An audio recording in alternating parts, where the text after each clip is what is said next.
Toastmasters and guests. Jason Jordan will be speaking this morning. It is speech number 3 from the Speaking to Entertain manual, with a goal to make them laugh. The time will be 6 to 8 minutes. His objectives are: prepare a humorous speech drawn from your own experience, strengthen the speech by adopting and personalizing humorous material from outside sources, deliver the speech in a way that makes the humor effective. With his speech titled 3 Men and a Truck, please help me welcome Jason Jordan.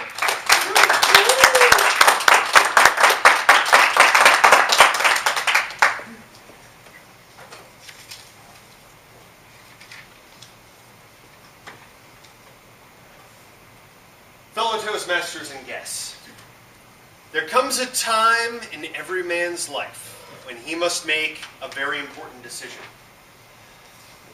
Do I continue to attempt to pay my friends with beer and pizza to help me move, or do I hire professionals?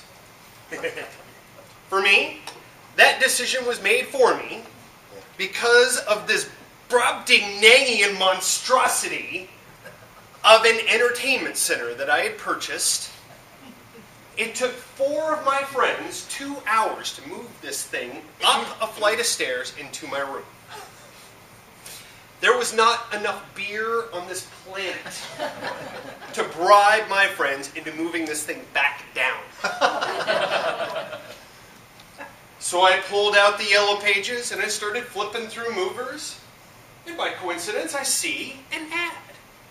3 Men in a Truck. What an appropriate name. I called them up and I was informed that I could have 2 men in a truck for $70 an hour, or 3 men in a truck for $75 an hour. Now, this seems like such a no-brainer. It should have set off maybe a few red flags. But I was young. I was naive. I said, okay, give me the 3 men in a truck. So the day arrives. My roommate, who was very cheap and opposed to paying for a mover, bailed out early. The doorbell rang. I opened the door to find, predictably, 3 men and a truck. Now, I have no idea what these men's names were, but I remember them as Stickman, Butt Boy, and Lurch. Now, Lurch was exactly what you would hope a mover would be. He was enormous, kind of square. He looked a bit like Matt. His entire contribution to the day's conversation was to point at stuff and go, yes, Lurch, move. Okay.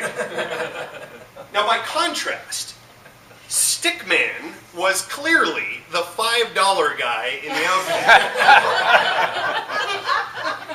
outfit. He weighed all of 135 pounds, and he looked kind of like Jesus if Jesus had had about a 10-year crack addiction.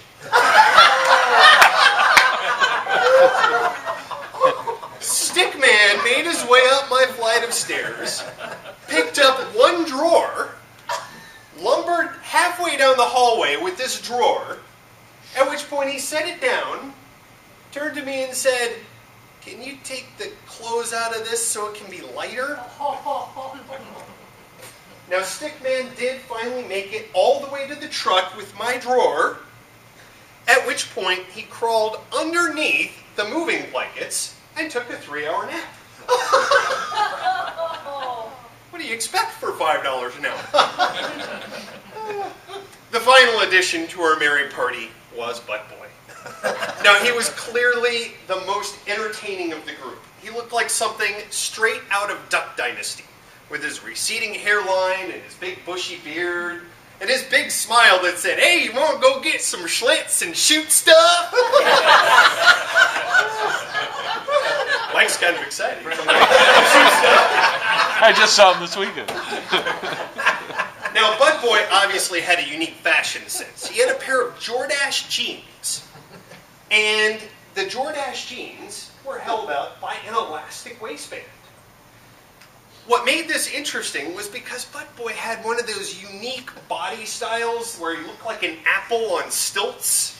He had this enormous beer gut that ended at a little tiny waist that extended into little skinny legs and absolutely no backside. Now the pants were held up by a length of rope that he had obviously cut from the truck just that morning. Fashion was obviously his top priority. So Lurch and Bud Boy made their way around the house, and they collected all my things and loaded them on the truck. And finally, it came to the entertainment center.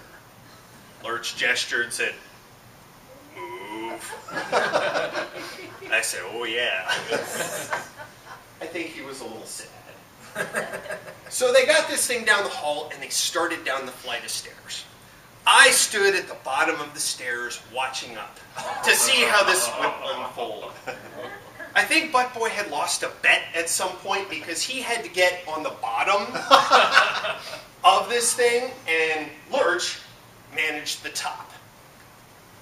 They made it down the first couple of steps okay when I started to notice a problem. You see, with each step, Bud Boy was stepping on the back of his pants. And the constant downward pressure as he was struggling underneath the entertainment center, inch by inch, was moving his pants down. Now the rope he had cut might have helped, except there were no belt loops on his pants. So the rope remained firmly attached around his waist as his pants were making their inevitable descent down his legs. In case you hadn't figured it out yet,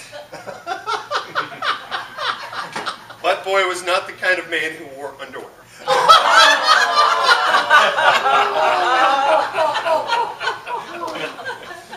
They were halfway down the stairs when my roommate came by to check on how things were going.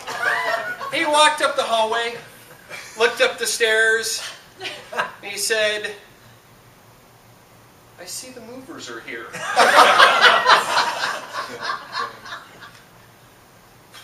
And he walked. In the end, it turned out, I think, to be a good experience. All my stuff got moved to my new location. We were able to wake Stickman up in time to get paid his $15. And most importantly, I got a good story out of it. I'm a Toastmaster. What could be more valuable than a great story? Adam Toastmaster.